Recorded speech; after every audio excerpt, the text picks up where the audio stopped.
ज्ञान the treasure में आपका स्वागत है।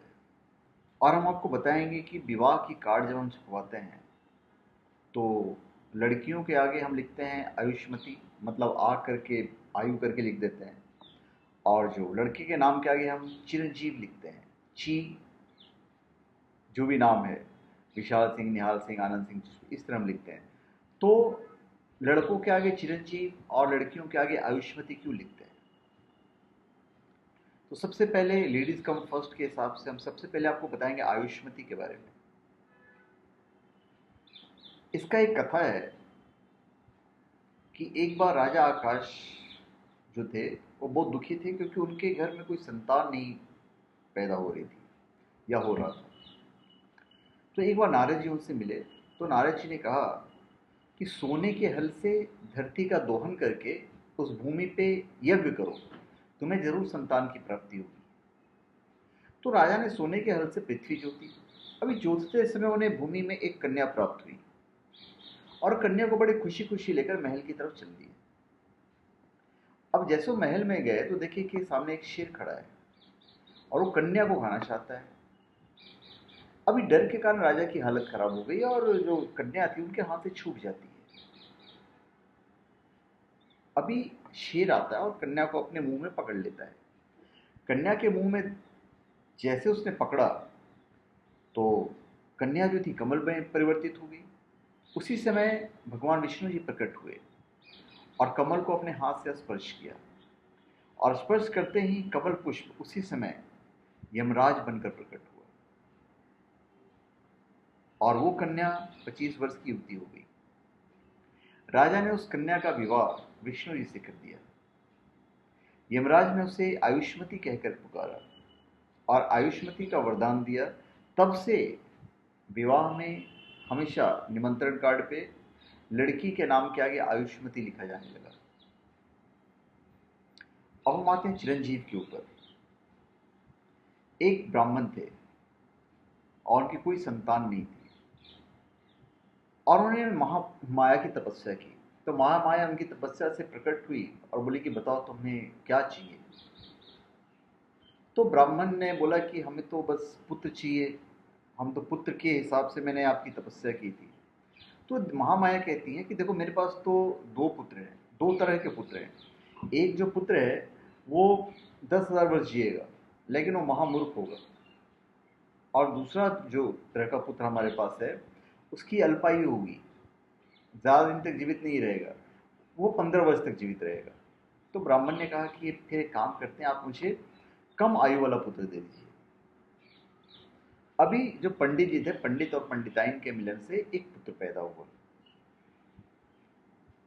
अभी जैसे जैसे वक्त बीतता चला गया वैसे वैसे जो ब्राह्मण और जो उनकी धर्म पत्नी थी वो हमेशा टेंशन में रहते थे, यार कि वक्त बीता जा रहा है, हमारा पुत्र की जो आयु है बहुत कम रह जाएगा। अभी लड़का बड़ा होता है और लड़का को पढ़ने के लिए जो ब्राह्मण थे उसको काशी भेज देते हैं। अब लड़का तो पढ़ने में बहुत तेज था क्योंकि विद्वान था, महाविद्वान था, क्योंकि मांगा ही वही था, मांगा ऐसे। अभी शहर के एक आदमी ने अपनी लड़की की शादी इस लड़के से तय कर दी।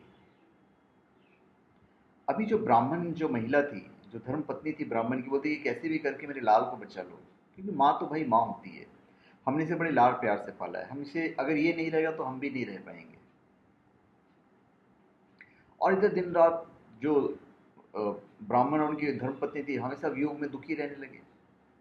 समय बीतता गया और चूंकि उस आदमी को ब्राह्मण का पुत्र पसंद आ गया था तो उसने विवाह कर दिया। अभी सबसे जो क्लाइमैक्स वाली चीज ये है कि जिस दिन पति और पत्नी के मिलन की रात थी वही 15वां साल था, मतलब आखिरी दिन था। अब यमराज तो अपना कर्म करते हैं, तो भाई यमराज सर्प के रूप में आकर लड़के को डस लेते हैं। अभी सर्प जैसे उनको डसते हैं तो जो लड़की थी वो देख लेती है जो उनके उस ब्राह्मण पुत्र की जो धर्मपत्नी थी, और उन्हें नाक को पकड़ के टोकरे में, शीशे के बोतल में या टोकरे में पकड़ के ही रख देती है। अभी जो ये पत्नी थी वो भी महामाया की बहुत बड़ी भक्त थी और वो अपनी पति को जीवित करने के लिए महामाया की तपस्या करना शुरू कर देती है। और आराधना करते करते वक्त बीतता चला जाता है। अभी पत्नी के अस्तित्व के आगे सृष्टि में त्राही त्राही मच जाती है। उधर जो यमराज थे वो अपनी जगह से गायब, यमराज तो उधर बंद है, यम लोग की सारी गतिविधियां बंद। तो देवों ने माता से अनुरोध किया कि माता की कुछ तो करना पड़ेगा। हम लोगों ने यमराज को छुड़ाने की बहुत कोशिश की लेकिन छुड़ा नहीं पाए।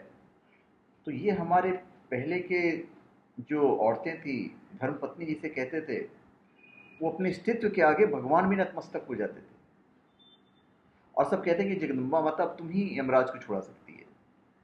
अब उसकी तपस्या से प्रसन्न होकर माता जगदम्बा प्रकट होती है। अब बोलती है, हे बेटी, जिस नाग को तूने पकड़ा है, जिसे तूने बंद कर दिया है, वो स्वयं यमराज हैं। उनके बिना यमलोक का कार्य रुका पड़ा है, तो तुम कृपया करके यमराज को आज़ाद कर दो। माता का आदेश तो माता का आदेश होता। माता के आदेश पालन करते हुए दुल्हन ने कमंडल से यमराज को आज़ाद कर दिया। अब यमराज बाहर आ गए।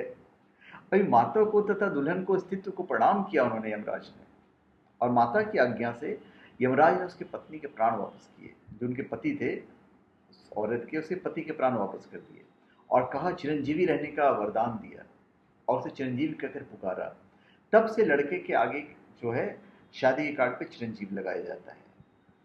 तो धन्यवाद। आप हमारे चैनल पे सब्सक्राइब करें और अपने कमेंट दीजिए। धन्यवाद।